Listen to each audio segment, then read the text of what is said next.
Yo, thank you guys so much for listening to the podcast. I just wanted to say that the audio and visual of this episode, along with maybe a few others, isn't the best. We just moved into this new studio and we've been playing around with these settings and lighting and angles and whatnot, just trying to get settled in. So it's been an adjustment, but it's cost some content quality, which is unfortunate, but I guess production quality. The content's amazing, so keep listening, but just be aware that the audio visual probably isn't the greatest. But other than that, enjoy the show.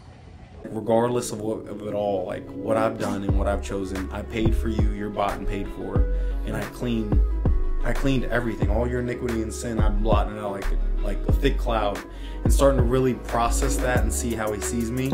Even to this day, it's just been like so renewing and refreshing. Like, wow, like his work is done, the work is complete, it's sufficient, and I can go on through this day like joyfully and realizing like the power of what he did. What's up, everybody? Welcome back to the Things You Don't Hear in Church podcast. My name is Ethan. My name is Derry. Guys, check us out on social media. We just had a post blow up. That was fun. It was kind of viral. Never really had that happen except for maybe one or two times. Yeah, one time. So keep following us, keep sharing the podcast, and it's growing. All thanks to you guys. Yep. So we appreciate it. Leave reviews, all that kind of stuff. Reviews help a lot. Yeah. Like, subscribe, tells the algorithm that hey, people need this content. So if you want your friends to get saved, that's a way to do it. You also can share the gospel with them, but that's a way to do it. But anyways, let's there get we into go. it. Man, guys, today we have a fun guest. It's gonna be a fun podcast today. We're continuing in a little series we have, doing every once in a while, trying to incorporate some more testimonies and just conversations into the show instead of just like interviews about different topics from experts. We just want to talk about real life Christians doing real life stuff, right, and having their lives changed. So today we got in the studio with us Colby. And I actually never said your last name. Mial. Yeah. I was thinking about that today. I was like, how do you say that? Mial makes sense. We used to always be like, when we were playing football, we'd be like, Colby Mial for the touchdown. Meow. Yep. That's funny. But this guy's super great, y'all. We have had tons of great conversations. He's just a genuinely cool guy. Ex-OG freaking gamer. Literally almost almost been pro. Twitch legend. Maybe in the future, something like that. But he's a super cool guy, loves the Lord with all his heart, has some great things in front of him, and he just has some great stories to tell, and I think we can have some great conversations, so we wanted to have him on. So Colby, welcome to the show, man. Thank you so much. It's been a blessing to be here, and yeah, I'm just glad to have some fellowship and jump in with y'all. Yeah, you're here for the first day. We got these like new lights up and stuff. Yeah. And all this stuff, so we're kind of blind right now, but it's yeah, right. It's fun. As long as you don't look to the camera, your eyes will be okay. Yeah. So Colby and Derry and I just met probably 2 months ago, maybe 2 months ago at this point. Yeah, January 16th. Yeah, he joined us in ministry and has been part of our organization. And I just remember like one of the first conversations we had. It was like a deep conversation about discipleship. And then Derry and I were like, we should have him on the podcast. That was great. That was like, because it's not often that people maybe of like just everyday Christianity or like maybe non-pastors or like non-professors or whatever talk about deep surrender or talk about deep like, hey, we need to just give up our lives to follow Christ and do whatever he's called us to. And what does it even mean to be a disciple? And even since then we've had so many fun conversations about so many different things. And so I'm excited. So we want to get into here a little bit about your testimony. If there's any specific place you want to start, anything you want to say, I mean anything on your heart that you want to share first. Well, yeah, I'm definitely blessed to be here and be able to share. I don't know where to start because there's so many different stories and chapters, but yeah, like I grew up in Virginia. I have 3 siblings. I'm the youngest of 4, and we didn't really grow up in a believing household. Like, yeah, we'd say prayers every now and then before meals, and you know, we'd go to Easter Sunday every now and then. But yeah, we didn't grow up in the church that often, and my family had it real rough. My dad, he worked real hard for our family. My older siblings, he went hard on them, like discipline wise, because he wanted to bring them up right. You know what I mean? And like when you become a dad, it's not like you're certified prior to. It's like boom, your lady's pregnant. Oh, boom, a kid pops out, and here you are. And so yeah, he was real hard on my older siblings, and that kind of was tough on them as well. And we grew up in a real like harsh area. And so, yeah, they all kind of had real rough lives, and me being the youngest, I got to see all that and analyze it and process like that is not the way to go. And but in it, one day, how I even like started hearing about the Lord. My brother, he was a gangbanger, and he had like a 180, and he had asked me randomly something that he would never do. So I knew he had asked me if I was like a virgin, and he would never talk about any type of intimate, soft, personal, ever. So I was like, there has to be a God. Like something's happened. This dude's been struck by lightning for sure. And so he started asking me, and he started telling me about Jesus, and then I remember I was like, just had no idea about anything when he started talking to me about it, but I just knew the fact that he's saying something like that's gentle or soft or personal, that something's going on. Yeah. And then that seed was planted, and at the time I was living with my best friend. His name was Deontay. We were in high school. I got to live with my best friend senior year. It was tight. Wow. Yeah. And his best friend prior to me coming in, his name was Micah, and he was a pastor's son. And I used to come in and kind of actually tear him away from the church. I used to make fun of church and religion and belief and really all of it. And I used to be like, all these people are wasting all their Sundays and time at church, and they're going to die and there'll be nothing. I remember saying that in the room. I still remember it.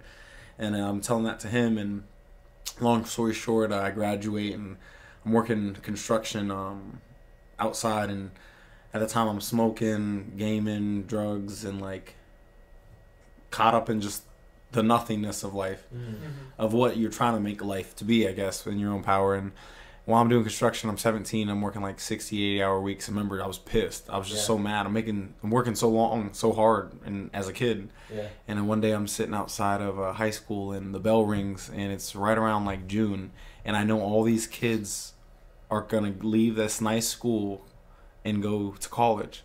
And I'm mad because I had grew up always wanting to go to college and play ball, and I had been playing football since I was real young, and I was real good. And then my brother had gotten some trouble, so we had to move from a real nice area to a real ghetto area.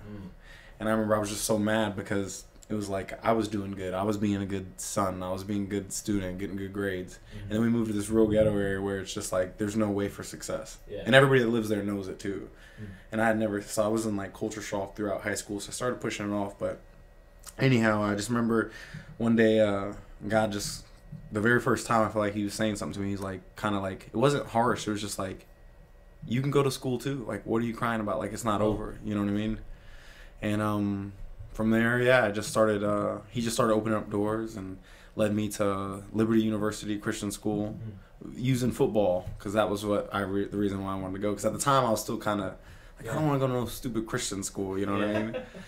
And I visited my mom. I remember she was like, let's just go visit the school. Let's just go visit the school. And I'm like, I'm being all hard about it. I'm like, no, I want to go to Richmond. And I'm thinking like my old lifestyle. And then we go visit and I see it. And the campus is so clean and so light. And the people were running around. Like the people just there was something about them. And I'm like, and I just remember we get driving back home and I'm like, Mom, can I really go here? And like complete 180. Wow. And I'm just stoked and super excited that I can possibly go to this school. And then I apply. Now, mind you, I was doing great in school and football and everything all the way up until middle school. My brother got expelled, and the only school that would accept him in Virginia was the school that I was at, so all these high schools wouldn't accept him because he got expelled. But this one school we moved to would accept him. So that tells you how far down the ladder we went. And then, so I started not caring in high school. I had like straight A's all the way through, elementary, middle school, good grades. And then once I got in high school, my freshman year I cared, but after that, I just kind of mixed in with the culture of not caring. And I had a 2.175 GPA, and I remember applying a little bit like, no way they're going to accept me. My grades are horrible. Senior year, I skipped like 40 days of school and everything. All of a sudden, I get accepted. And just going into Liberty and seeing people. There's this teacher for evangelism. His name was Dr. Willer. And my best friend at the time, Deontay, the one I lived with, he didn't believe in the Lord. He was agnostic. And he had came second semester of that year. And even when he saw that Dr. Willer, he was like, there's something about that guy. And I remember I felt the exact same way. Because that was the first time, I really started seeing like people fall in the Lord, spirit-led, being obedient in the power of God in people's lives. Yeah. Wow. That's crazy. Yeah, what was that like for you? Was it like you wanted to... Because this evangelism is all about like talking to people, sharing your faith. Was that what gripped you? You were like, oh, this guy's like boldly talking about Christianity in a way that like is coherent, and it's not just like, yeah, pretend, have faith. It's like, oh, there's reasons for faith. Is that what kind of got you? Or was it more of the people seem genuinely happy? It was both, because I remember I had his class, and yeah, I mean, he has such a sound mind, you know, in regards to like just apologetics, love, things being coherent, everything going together smooth, but also like outside of the class alone, if you just saw him walking and he doesn't see you because it's a college campus, there's so many people, you could just see him walking. And, like, it's like a beam of light is just coming down. And he's just so much joy and love in the sky. And you're like... That's awesome. So it was both. You know what I mean? Yeah. His light was truly on the table, shining bright for all to see. Wow. And, yeah, so at that time, like, you know, really starting to... And be surrounded with brothers and sisters in Christ. And I don't know the value of that yet. Like, I just accepted the Lord, like, right before I got there. I remember saying a prayer in my bed. I remember... I had, like, kind of came in like an attacking way to my brother. I was like, well, Jesus is real. Why would boom, boom, boom? If God loves me, if God is real, why would he do this? Why would he create evil? Just all the questions I possibly could. Yeah. And my brother did pretty good on the response. Enough for me to, like, lay down that night and pray for him to come in my life. And then I went to college seeing this guy. Whoa. And at the time, while I was at college, football was everything. So I went there for football. And freshman year, walked on, made the team. And then I remember in regards to getting ready to play and everything, I'd been training all day, all the time, 3 days, just grinding. And I remember after making it, I remember talking to my mom, me and her so stoked, but then we find out I can't actually play because the high school I went to wasn't accredited. And so then I'm just like blasted, you know, I'm just like, dang. But I'm still hungry, so I keep grinding, you know, I keep on training, and I'm like, all right, well, I have to get a year under my belt for school and things in order to play. And so I just keep pursuing it, but while I'm pursuing football, the Lord's starting to come in. Like, football was here, my God, and then God's starting to come up. You know, he's a jealous God. He's like, oh, I'm about to take that throne, because only one can sit on the throne. Yeah. And at the time, it was football, but now that I'm starting to know the Most High, he just is who he is. He's the Most High, so football can't be above. And so I'm starting to fall in love with him, and in that process, you know, it's just, you know, give and take. But eventually, I mean, he just has me in such a vulnerable place where I'm willing to give up football and want to do it and want to follow him. And that's what ends up happening. And yeah, truly football had been my life. Like growing up, football, that's all it was. Football.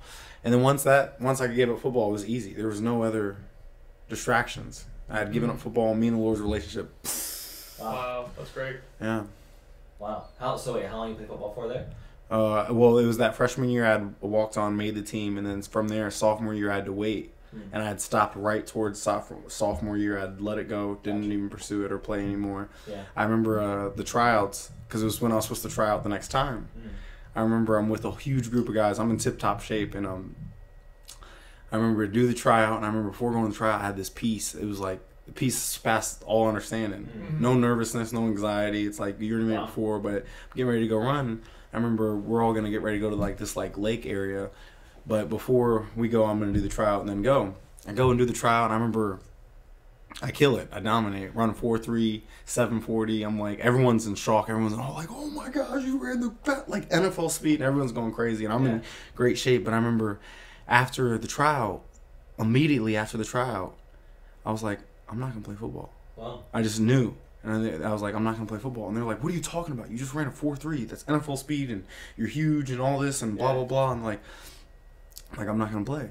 And I remember there's a group of guys surrounded by me, and I'm like, and they're all asking me, like, why? I'm like, because I just feel like God's leading me elsewhere, and he wants me to do other things. Wow. And they're like, no way. Well, he's going to use it. I was like, I'd rather do what God wants over what I want. And if he tells me, then so be it. That's crazy. And, yeah, that was the very beginning, because now like there's no distractions for me. I'm just straight line with God. So me and his relationship, it truly just takes off. And from there, man, the enemy, he comes quick though. He knows like once there's no distractions, I start balling out with the Lord. And then I remember I still had all my boys who were used to training track, football and stuff. And me and my track buddy are riding our bike. All of a sudden this girl walks by, and I'd never been interested in any girl.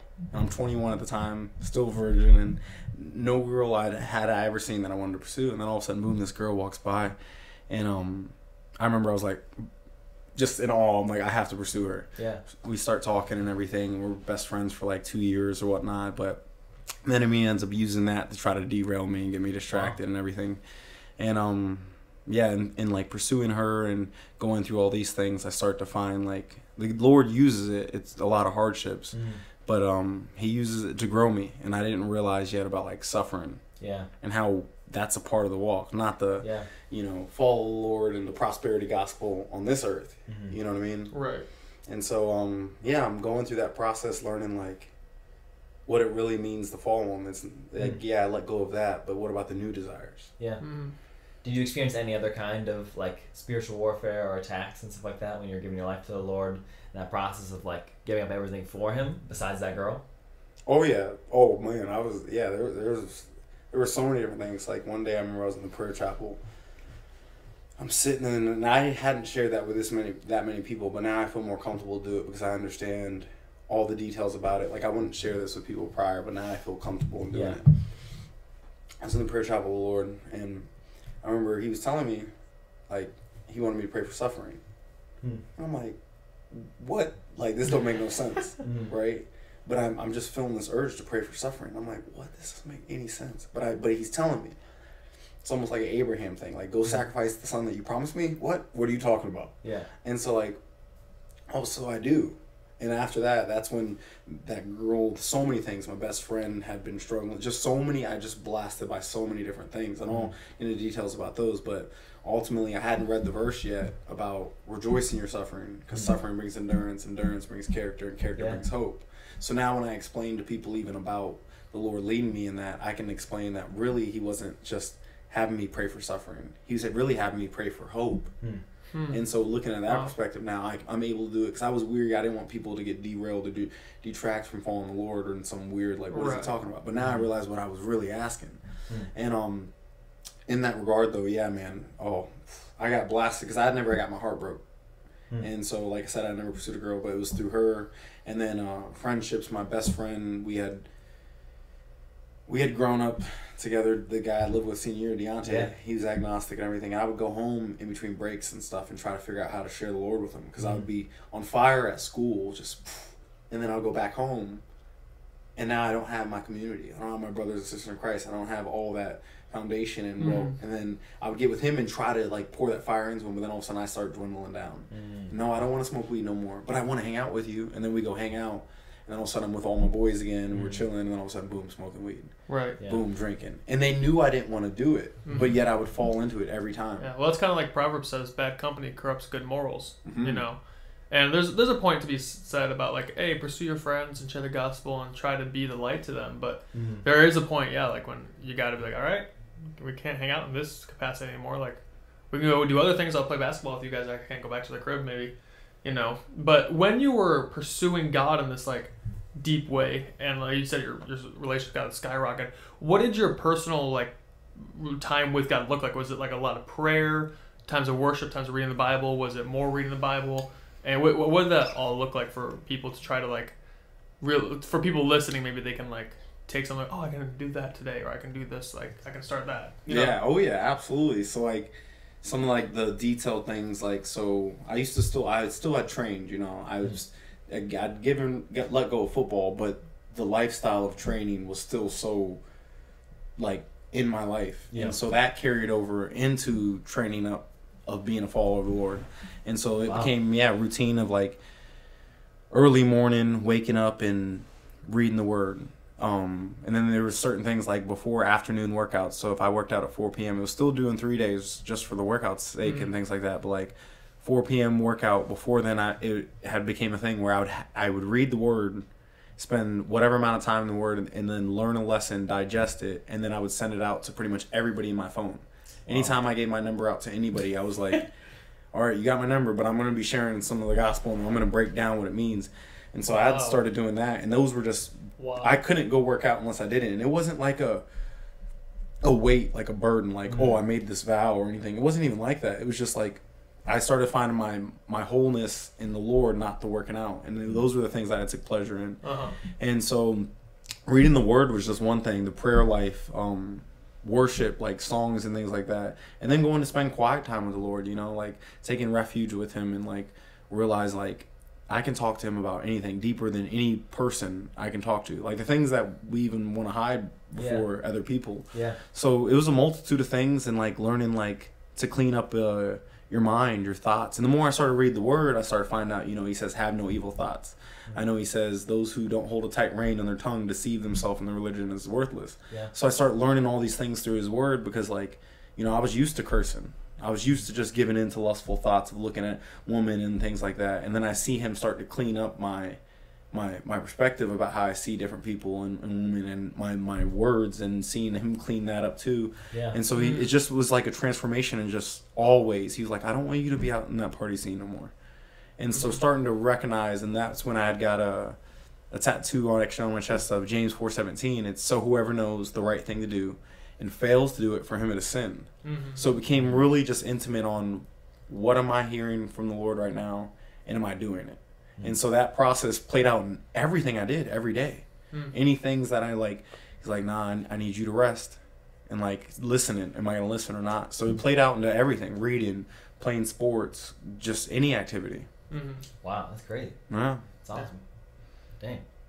That's really cool testimony, man. Was there any of the ways that, sort of supernatural ways you felt like the enemy was trying to get at you during that time? It sounds like you're really evolving and growing towards the Lord in some massive, really massive ways. You got some discipline in there. Oh, yeah. I know when the enemy sees someone really committing themselves to the Lord like that, he really goes after them. Oh, yeah. Hard. The suffering happened. Oh, yeah. I mean, I broke down in the suffering part. Years have been wiped out from my memory, low key, from 22 to 25. I don't even really remember the gist of any of those years. Wow. And because I had gotten my heart broke from that girl. I remember I pursued her and I was pouring into her. I think we were talking for 2 years or something like that, and I had never done anything with her. And I remember, I'm madly in love, at least to what I think love is and everything. And I'm pouring to the Lord and things, but I always knew deep down, I was I don't know how her relationship is with the Lord and things like that. But I saw it always just pour. Yeah. And then long story short, I felt like the Lord was telling me to let it go. And I'm over here really having a huge argument now with God and wrestling with God, and I'm not realizing it at the time. But I'm like, what are you talking about? I came and I've done all this work. I poured in. I've been boom, boom, boom, all this stuff. And I'm like, now you want me to let it go? What? And I'm not realizing that's exactly what I was doing. And little did I know, he's a big God. He has big plans and things like that. But in my stubbornness of not trusting God and rejecting what God wanted me to do, I go through my own power. I'm like, all right, well, fine. Then I'll go through my own means and measures of whether hooking up sex or, doing the things that I knew I shouldn't do, even though if she wanted to, I wouldn't do it before because I was honoring the Lord. But now that I'm feeling like he's telling me, I'm like, no, I'm pushing him off, And so I'm going through my own means and power.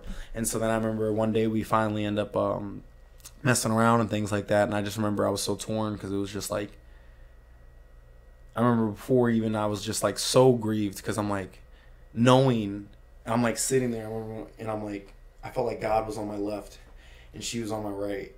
And God, it's wanting me to come to him, but she's wanting me to go to her, and I'm just torn. Wow. And now when I see it, it's exactly that. It's the flesh and the spirit, and they oppose each other. And she knew I was grieved, even about the whole situation. And she claimed to believe too, but I knew it was something was off. But she was getting on me about not giving in. But once I kind of fell down that rabbit hole and did and everything like that, I just beat myself up, the condemnation, all the things, because it's how could I do this? How could I stab the Lord in the back after he showed me all this love and grace? But that was the beginning of it all, because he was yeah, I'm going to show you who I am through all of this and how I loved you through all your sin, your iniquity, and all of that.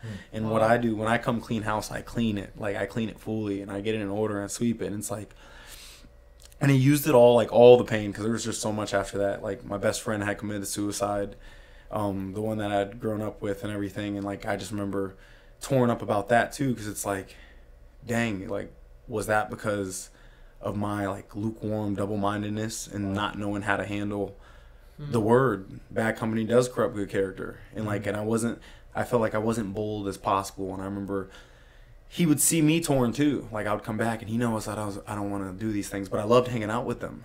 So it's I would hang out, but then a couple days later, all of a sudden we'd hang out again. This time I'm giving into the things that he knows I didn't want to.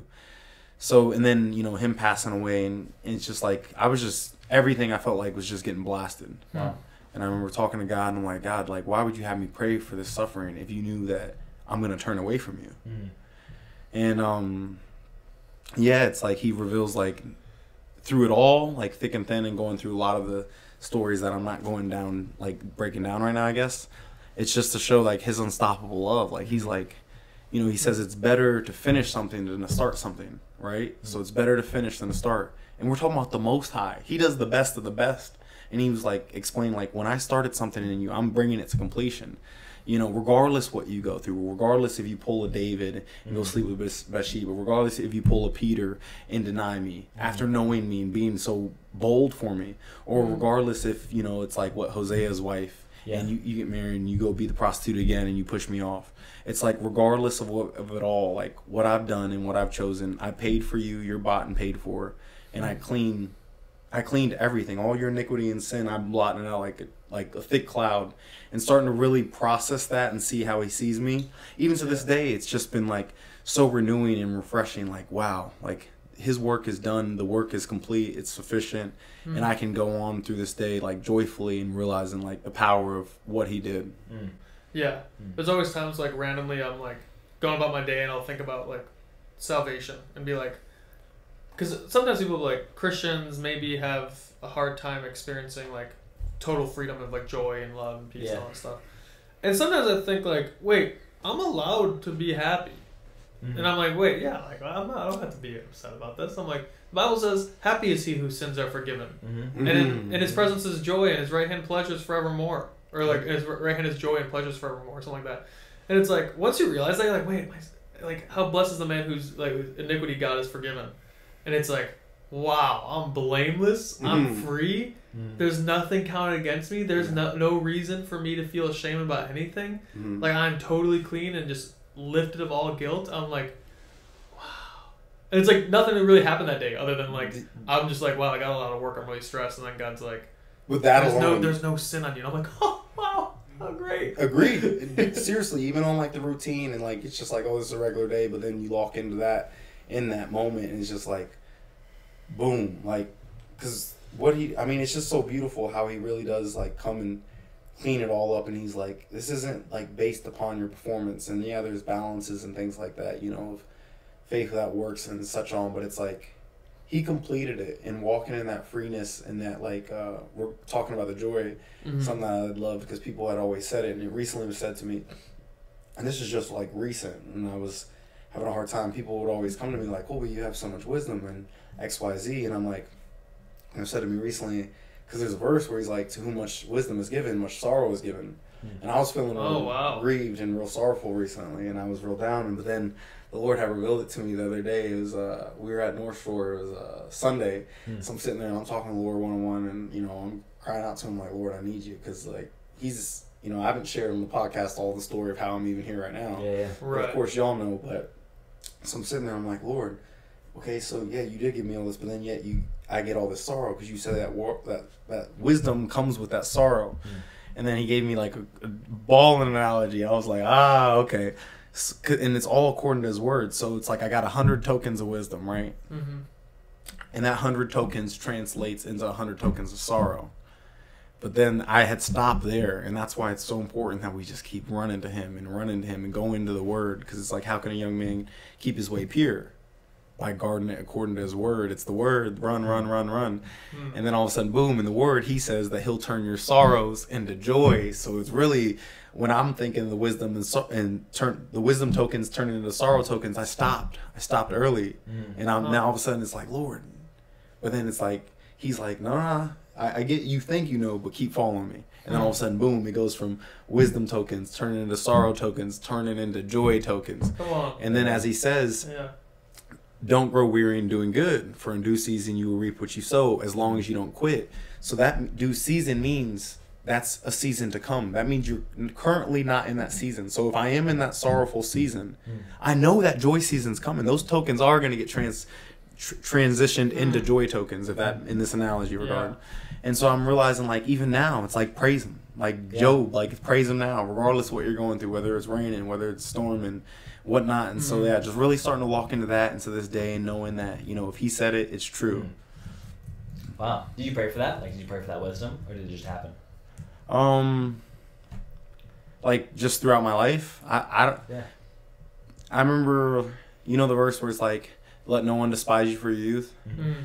I think it all happened, I don't know, I think just through my life of how growing up, it was obviously all the Lord of anything that I have in any regard.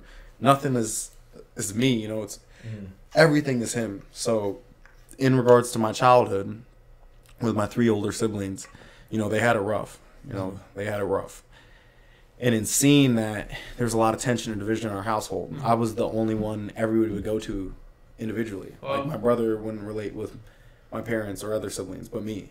My other sister, nobody else but me. My other sister, nobody else but me. So I was always like a centerpiece. And mediator. In that regard, even my parents, they would fight about how to discipline whoever's acting up at that time, whether kick them out or whatnot. And when they would argue, they would go to me, and I'm only like 13. That's crazy. Wow. So it had always been in like a counseling, learning way. And I remember while young, I remember it used to be so much more harsh because I'm just like, it seems like if they're not listening, you keep telling them. I remember being so harsh. And like, if they're not listening, you keep telling them, then just kick them out. And things would happen like that sometimes. Things wouldn't happen like that. But seeing that the Lord used all those years, because I didn't really get to have that much fun because it was always so much tension. And that's why I lived with my best friend senior in the first place. I wanted to get out of that. Yeah.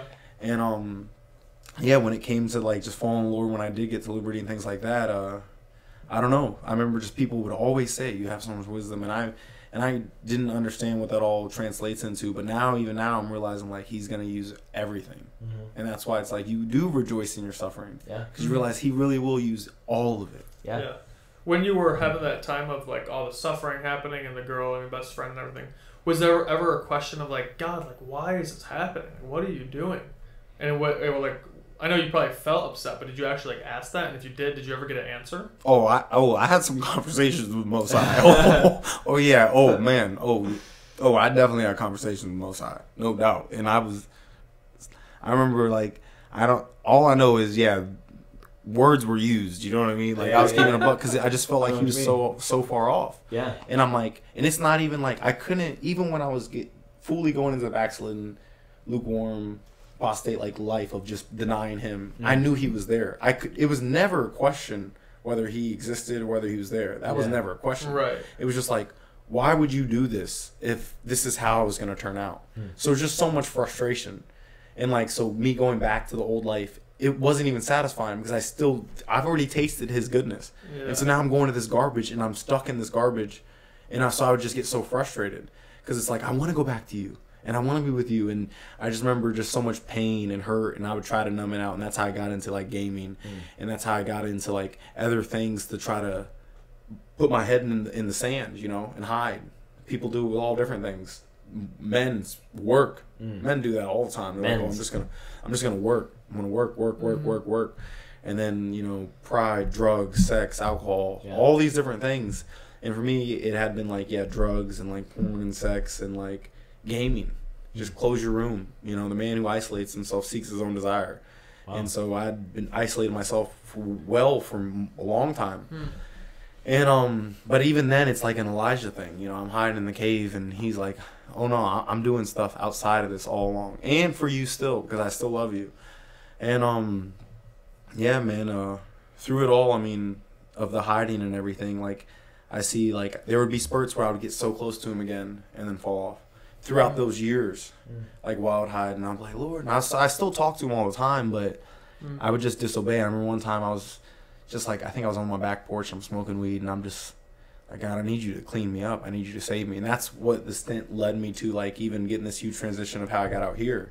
It's like maybe like 2 years ago or a year and a half ago, I'm on the back deck, and I remember I'm smoking. I'm like, Lord, I know this isn't it. And I've ran circle after circle after circle, and I'm still in the same spot, you know. I've been traveling, doing this for 40 years now, it feels like. And, it's just like coming to Him with that heart, like being honest. I don't know why we try to play God. I don't know why, like Adam trying to hide. Like, why are you trying to hide? He's the only one that can heal, that can understand and see you. And so, I'm just learning about that authentic plan of like regularly talking to God. Wow. That's awesome. Yeah, something everybody starts to build, and even like you said, like talking to God authentically, right? Yeah. Like just being completely honest, like using your words, letting Him know how you feel. Yeah, for real. That's what He wants. Yeah. Yeah. Yeah. When I was younger, I always thought like So, because some people, always say, like, oh, God's holy. Which he is. Not saying he's not. But they're like, because he's so holy, you can't say certain words to him. And I remember I was a pretty new Christian, and I thought, he knows my heart. Like, he knows it's really there. That's like the thing I would talk to my pastor about when I would talk to my pastor about swearing. I'm like, is swearing sinful? And he's like, well, I guess it depends on your heart. I was like, I agree. But if I say crap or anything else, like, my heart's still the same. So maybe my heart's sinful, but the words don't matter. And he was like, well, maybe you shouldn't swear. And I was like, maybe not, probably because it's mostly like a bad witness, I'd say. Like, probably. But I was just like, yeah, I guess if it's the heart, and that's what he knows that I'm thinking it or I'm feeling it, why not just say it to him? He's God, he can handle it. Yeah, and like, he sees it anyway. But one time I remember I was like really emotional in my prayer, and I said the F word, and God was like, don't say that. Like, it was like, I said it, and very quickly the Spirit of the Lord was like, don't say that around me. And I was like, sorry. But other things, he's pretty, I don't know why that were. I don't know what the reason was. Maybe I was just having a bad attitude and you want to check me. But it was just very sharp, like, hey, there's a line. Yep. I was like, okay, you got it. Right. Wow. But it was crazy. Yeah, it's like, oh, my bad. I thought we were good, but I went a little too far. My bad. I digress. Got too comfortable. Because it is that all factor, Like, sometimes we do that, We'll get into the point where we do push the line too far, and then God's like, all right, I was mercy and grace, and I love you, but now you crossed it. It's like, boom, because he whoops you down. Like, I haven't talked about that all throughout all of this whole time. I hadn't mentioned. Go there. It's a good perspective. Yeah, he don't play no games. Like, but that's all love. Like he says, he chastises them whom he loves. And so throughout all these years, oh man, I've been whooped down so many different times. Give me an example. It's like I had a torn pec in this right pec. I remember I'd watched porn the night before or something like that, and I go to the gym. And the very next day, I'm benching 315, and we're knocking out reps.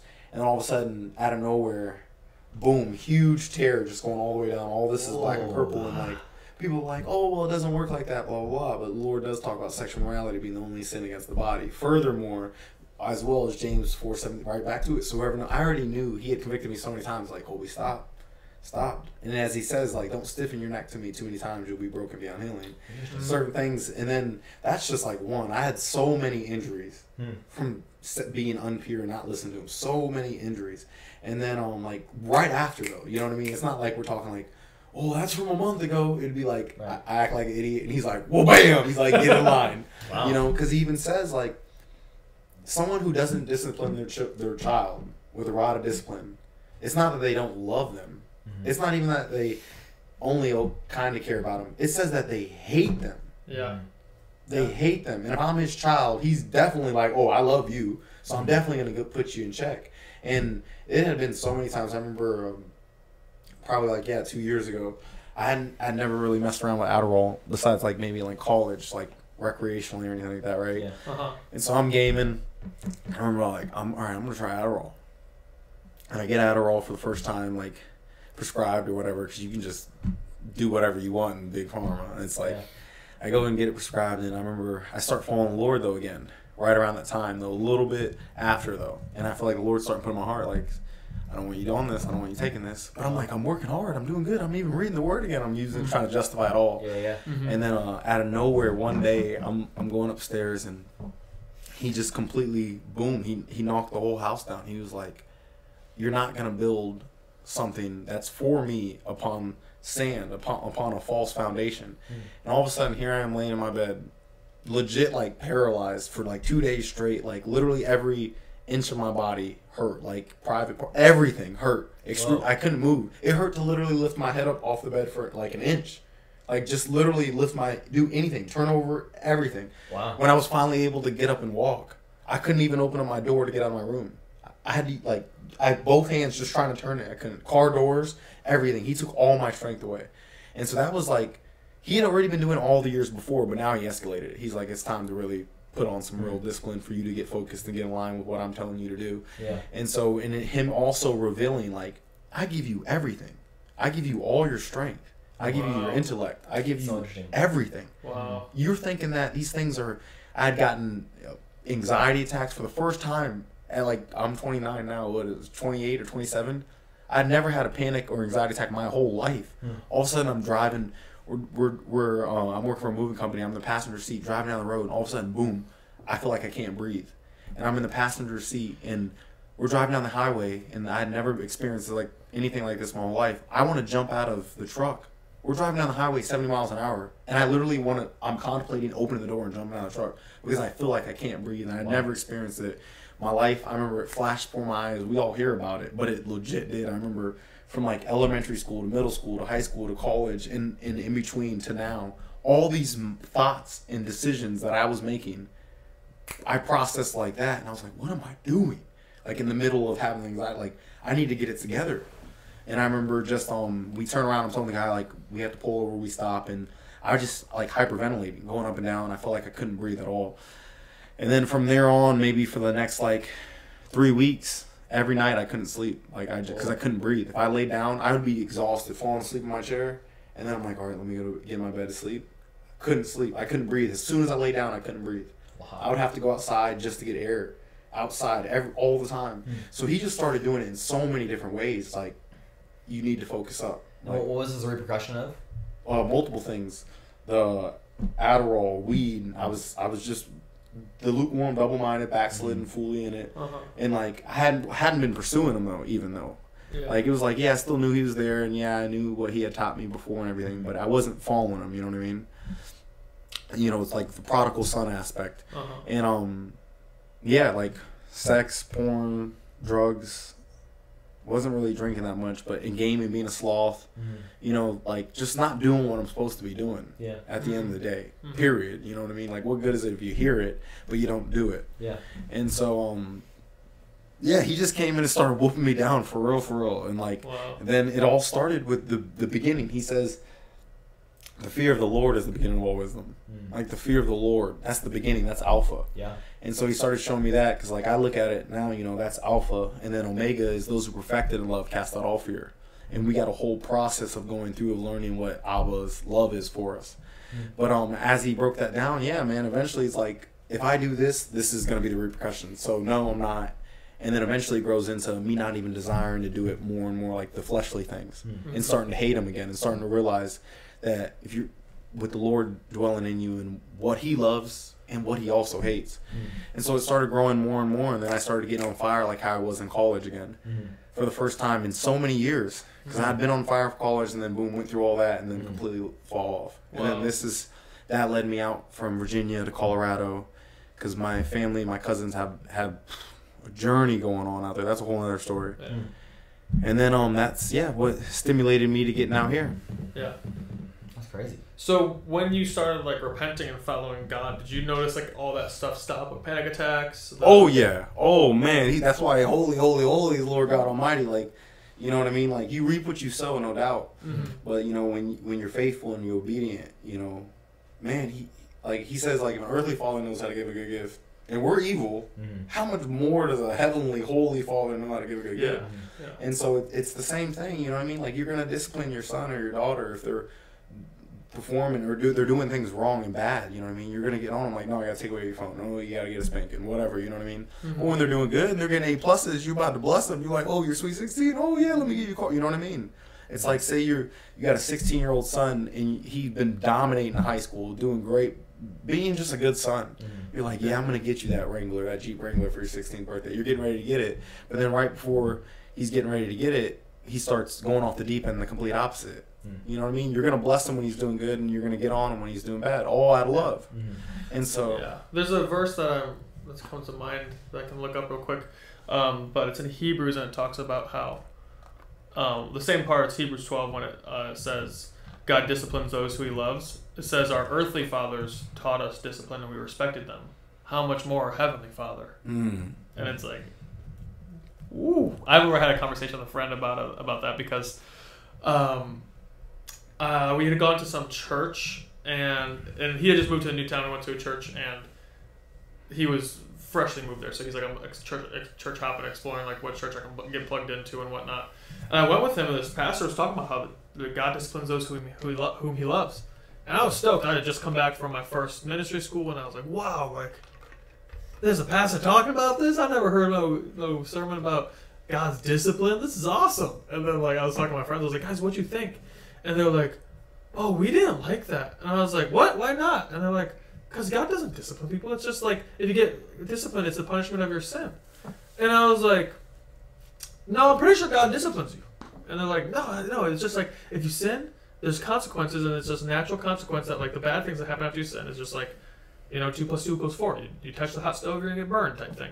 And I was like, but no. And I was like getting fired up because it was like 3 against 1. And I'm also petty, so when I get in arguments, I feel like he's like, no. So when I'm like, oh, I'm being quote unquote, ganged up on the argument, I'm like, now I'm really not gonna let this point go. And then I was like, so I Googled something, I found Hebrews 12, and I was like, look guys, it says, God disciplines whom he loves. And they're like, no, we don't see it like that. And I was like, what do you mean you don't see it like that, guys? It's clearly right there. And they're like, I don't know if we ever, I think after like, we didn't ever finish the conversation truly, but they came around eventually. Yeah. But yeah, Hebrews 12:7 says, it is for discipline that you have to endure. God is treating you as sons. For what son is there whom his father does not discipline?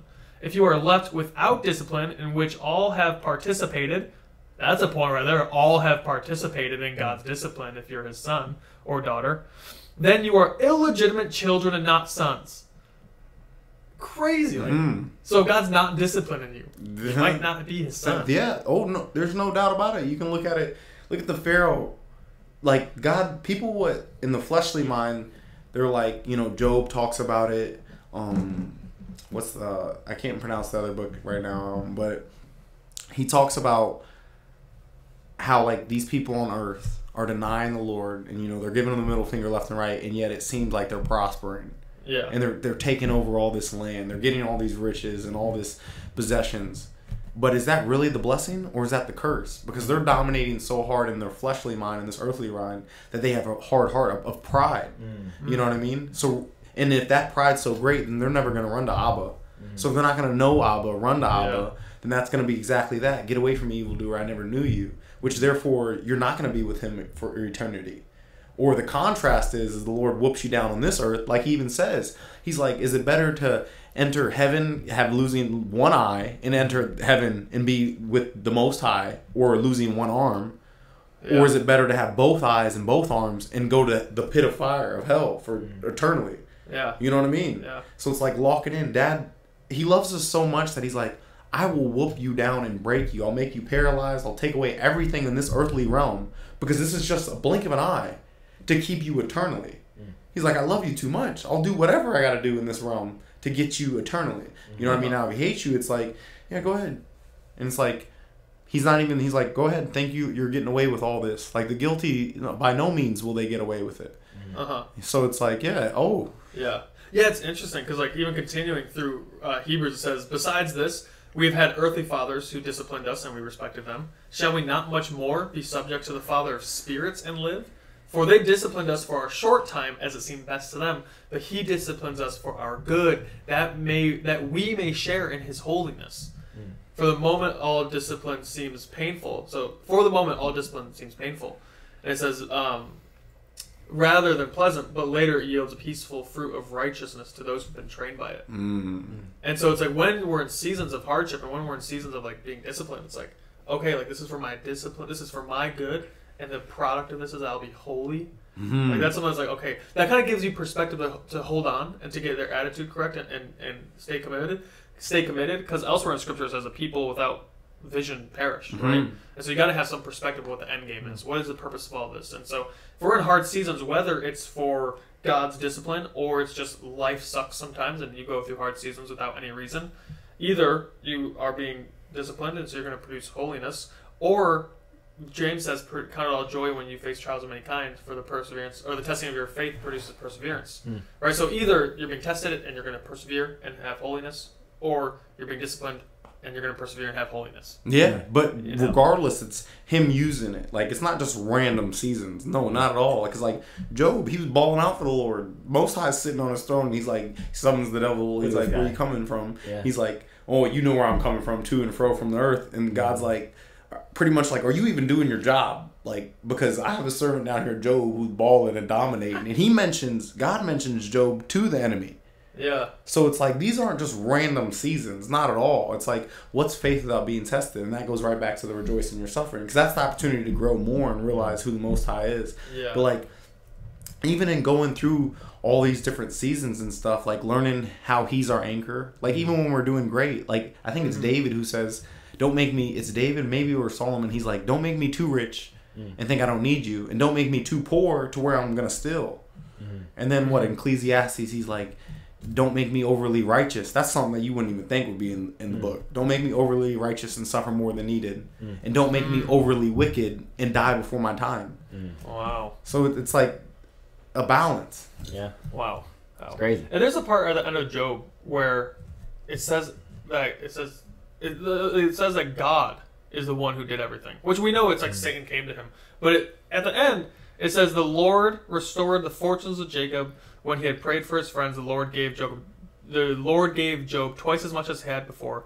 Then came to him all his brothers, sisters, and all who had known him before and ate bread, and they showed sympathy and comforted him. The Lord had brought upon. And they showed him sympathy and comforted him for all the evil that the Lord had brought upon him. That's like, what? And it's like... That's a deconstructionist word right there. That's for what? Like, almost deconstructionists are like, see, God's terrible. Look at this verse. Oh. I'm not going to read it to you. Yeah, well, like seeing it, like I was talking to somebody the other day, and I was like, because they were asking me, I was explaining to them about the innocence of how we were before the fall. And so like I'm explaining to them in an analogy. I'm like, if we had like a 1-year-old or a 2-year-old in here and there's a gun on the table and the 2-year-old accidentally pulled the trigger and it shot like one of us, you know, we're just shot. Ain't nothing happened to the 2-year-old. The 2-year-old ain't going to jail. You know what I mean? He's like, damn, you just got shot. Like, because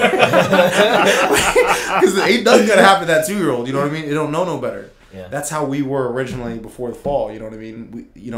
We hadn't eaten the tree of knowledge of good and evil. And we were innocent, just like as innocent as a baby is. That's why we like love seeing babies. They're just so innocent. And so while I'm explaining to him, the guy asked, he's like, well, why did God put the gun on the table? And I'm like, there we go. I get all hyped. Like, that's a great question. That's a sound mind. Yeah. Let's ask the real legitimate questions. Yeah. And he asked, and I'm like, that's exactly right. Why did God put the tree in the garden in the first place? You got a tree of eternal life. You got all these different things. Why did you put it in there in the first place? And then I started to explain. I'm like, keep that mindset. And God willing, everybody has that mindset. Do ask those questions. And then I'm like, podcast. Right? It's like, these are great questions. And I'm like, in that regard, God is love, and love doesn't persist on its own way. So it's like, as a man and a woman, would you want to force her to love you? No, you would want her to willingly love you. You wouldn't want to make her, you have to love me. Like, it's like, you would want her to willfully come to you, just as you would willfully go to her. That's why God's like, draw near to me and I'll draw near to you. And it's like, otherwise God would have made us robots with no conscience and we would have just done it. And even then, if you made us robots and it's like, make us robots to praise you, it's like, it's not even true praise then, you know what I mean? It's like the 4 creatures that sit around the throne, all they sing all day long, all day and night is holy, holy, holy is Lord God Almighty. Why? Because all they do is see what he does all day and they're like amazed by his holiness. Yeah. And it's realizing that they willfully choose that. And that's where it's all at. That's why the flesh is weak, but the spirit is willing. But he's given us a choice. Like, he was like, you can follow me or you can do what... Because it would happen before humans.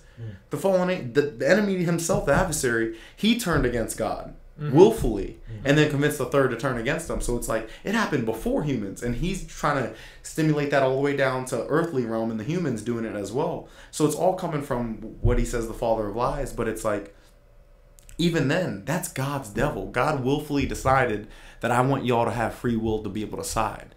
So he created the devil. He knew what was going to occur. But that's God's devil, used for purposes that he decided to use him for. That's why, just like back in the beginning of Job, you look at it, he comes up, who's the devil running to? God, the creator, being obedient in regards to how God was like, I'm going to use you. That's why it's like forms of torment. It's like you go apart from God's path. God says before every man, he said what? Life and blessings or death and curses. So from the very beginning, that's his word right there. He said life and blessings or death and curses. You get to choose. Do you want to walk with the Most High? Do you want to walk in his Holy Spirit and his love? Or do you want to choose the opposite? And that's what happened in the Garden of Adam and Eve. Now, yeah, he did manipulate and trick them, but that's how it started from the very jump. Yeah. I was talking to someone today at a poke shop, and I was sharing the gospel with him, and explaining how like the tree of knowledge of good and evil wasn't actually like we call it the knowledge of good and evil, but really if you think about it, it's actually just knowledge of evil. They had all good. They had everything. Everything was good. And so when you realize that, oh, this is truly like the knowledge of evil, and then because people are like, well, God, why did God put it in their testament? It's like God told them essentially, don't eat the tree of evil, because you don't need to know that. You know, like you don't know any evil right now. All you know is good. Well, they didn't know like of the commandments. Because commandments didn't exist. Well, that's what I mean. Yeah. Because they didn't know of anything. All they had was only one commandment. There was only one. Yeah. It was don't eat of this. That was it. You're free to do everything else you want to do.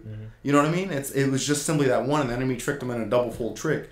If I can get you to break this one rule, because there's only one for you, you break that one, but it was a double-fold trick. Because now once you broke that one and you unleashed a whole nother account of rules that you would now have to abide, that you're no chance are you going to be able to follow all those if you couldn't even follow one. Yeah. So he's smart. No doubt. Yeah. It's crazy.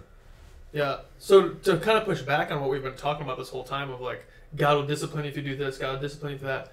Sometimes people will go through things and think, is this because I sinned? And maybe sometimes the answer is yes. But also we see when Jesus they would like try to heal I think it was a paralytic or something like that, and the disciples couldn't, you know, and then Jesus comes down from the transfiguration and they're like, Jesus, who sinned, him or his mom, that he's like this, or him or his parents? And Jesus is like, neither. He's like, no, like, this one just comes out by prayer and fasting. He's like, so this isn't upon you. This isn't like a discipline thing. This is just you have a demon, you know. And so, what do you feel about that? With like that dichotomy of like sometimes you're being disciplined, sometimes it's demonic oppression. Yeah. Oh yeah. No doubt. Exactly. So I'm glad. Yeah, you went over that. There's a balance in all of this. There's no one absolute. Oh, I'm going through this. It's because I sinned. If that was the case, we would all be destroyed. Like God obliterated us all, like straight up, because we all sinned from the jump, and we all deserve death. But so in that regard, that goes back to like, my sheep know my voice. So when you're talking to Abba and Abba's telling you this or that, it's like you're going to regards of like what he's trying to enlighten you, like, hey, keep on pushing, or hey, did I tell you not to do this and then you went and did this? So it all comes to like a personal thing of like, Job, what did Job do? Job didn't do nothing wrong. Remember his 3 brothers come and, you know, they even shaved their head, pour dust on them, and or stay quiet for 7 days straight with them. But then that's the best thing they did. Yeah, exactly. They stayed quiet during that time, and they put themselves low and suffered with him while he suffered. And at that time, it was just pure love of like, dang, you got it tough. And they just kept themselves quiet. But then after that 7 days, what happened? They're like, surely you're sinning. No doubt. You got to be sinning. Like, this is so bad. Yeah. It's such a funny thing. Like, it's like, I don't know if it's a guy thing or if I'm just like impatient and I know other people who are. But it's like you watch someone go through a hard season and then you're like empathizing.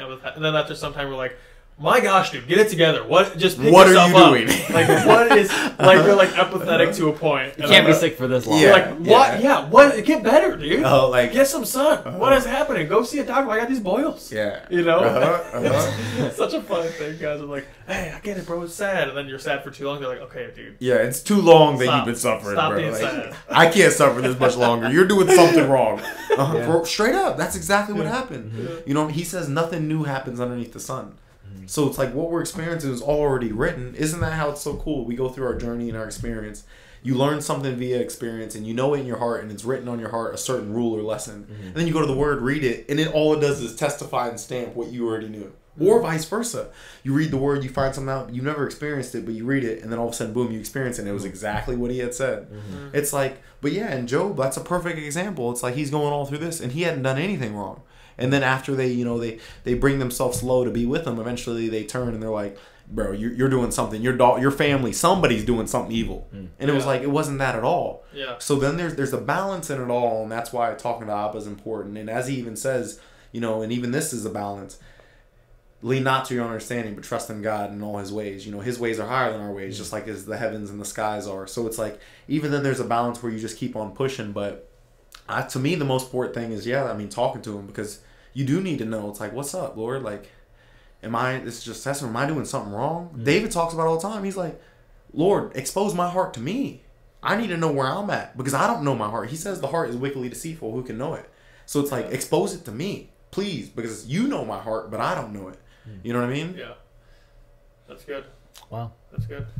Well, we're coming up on the hour mark. Yeah. So maybe as we bring the show to a close, we can ask you the question we always ask every guest. We started the show, kind of you already know, but like to answer the hard questions of the Christian faith. Mm-hmm. And to be a place where people can find like what has happened, kind of when you were in that position after college and you're like, God, what is happening? Mm-hmm. Asking those questions. We like to be a resource where people can find some guidance or help or clarity on some of those. And so with that, we want to ask, and we also always ask our guests, what has been like the most difficult question you faced in your Christian walk? And did you find an answer that helped you overcome, or what was it that did help you overcome? Maybe you already talked about it. Yeah, you're like, we've been talking the whole time. Like, go back to minute 1. What's the most difficult question? It's like some people would be like, man, I thought about one day, like, why has God let people suffer so much? Like, how could he be good if he just lets like this pointless suffering happen? And stuff like earthquakes killing tons of people in Turkey. Like, why would God let that happen? Just kill tons of people. Like, how could he be loving if he did that? Or another person might be like, man, God's just so hidden. Like, if he revealed himself to me, like, I believe in him, but like, I just don't see. Like, how could you believe in something you don't see and stuff like that? Like, people have hard questions they go through, and some people find answers, and some people fall away, like because of the questions that they have. And so, has there been like a question in your life, or maybe it's not a question, maybe it's a situation that was so big that you're like, man, I don't know if I can follow God anymore because of this. I don't know if I believe anymore because of this. Oh, I guess that would come back to, I guess where I started with how the suffering thing, because he had asked me to do it again, the suffering prayer. Really? Because after the first time, not again. Seriously, because that's exactly how it was after. I was like, yeah, not, and I wouldn't have, and he knew that, so he didn't even bring it before me. But then when I started getting close with him again, he was like, because it translates, like I said, to hope and that power. You know, he didn't give us a spirit of fear, but a spirit of power, love, and a sound mind. So it's like, I want to be strong, you know?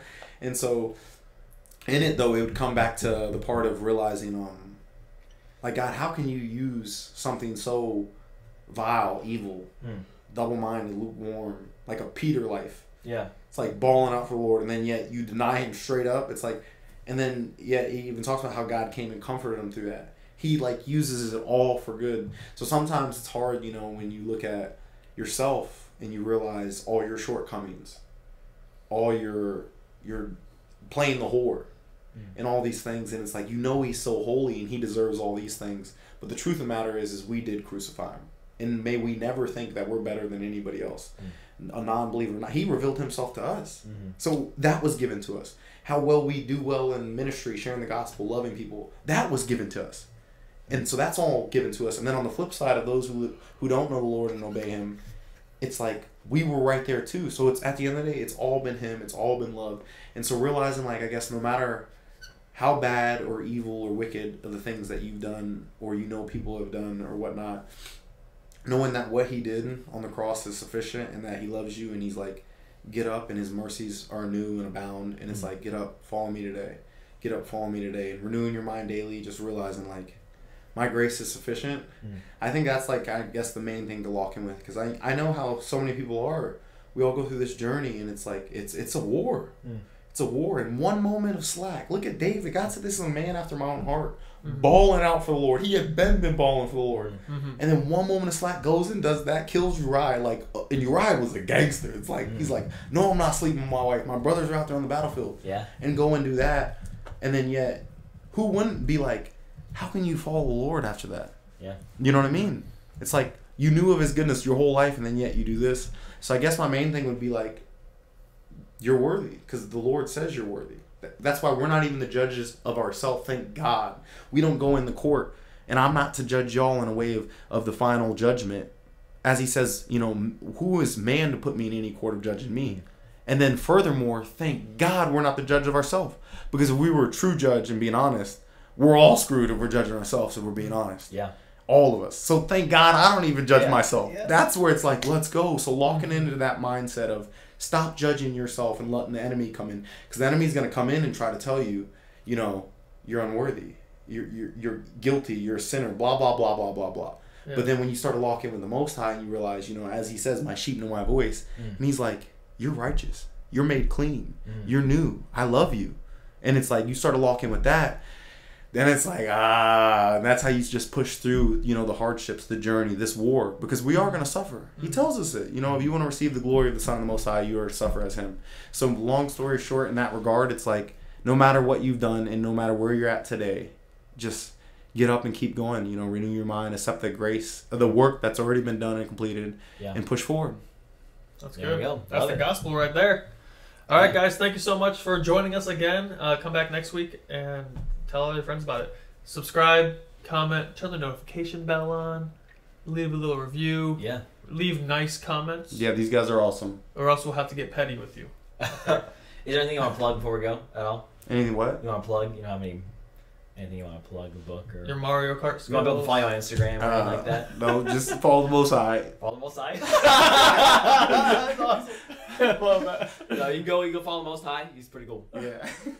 All right, shoots, guys.